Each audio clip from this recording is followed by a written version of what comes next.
Now we want to look at an example business processes, an example from electronic manufacturing.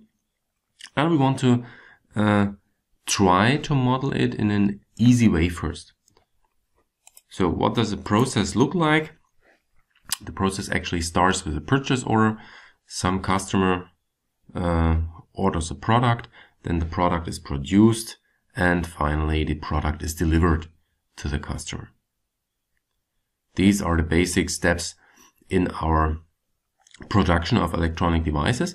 And if we look a little bit more into the detail of our electronic manufacturing business, then we can systematically see the data.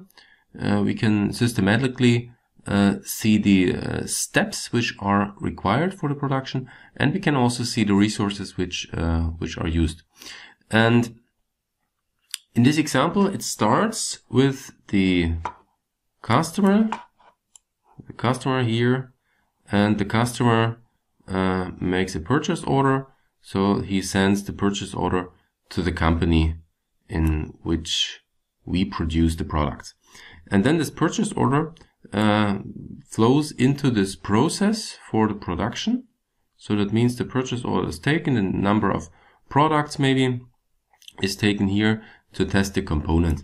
And component testing means that first, before you can actually produce the product, you have to test your components, which are later assembled, and therefore you use components which are already present and you test them. And you start actually this process step when the order is accepted. That means somebody checks the order, somebody checks if it's reasonable, and then the components are tested. So the first step of the production is done. After that, we have this assembling step here. For the assembling, the components are required.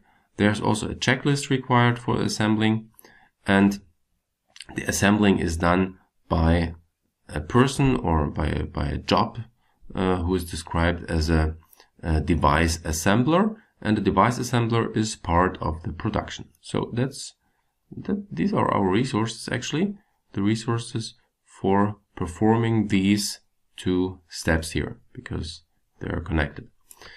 And in the third step, the device is tested.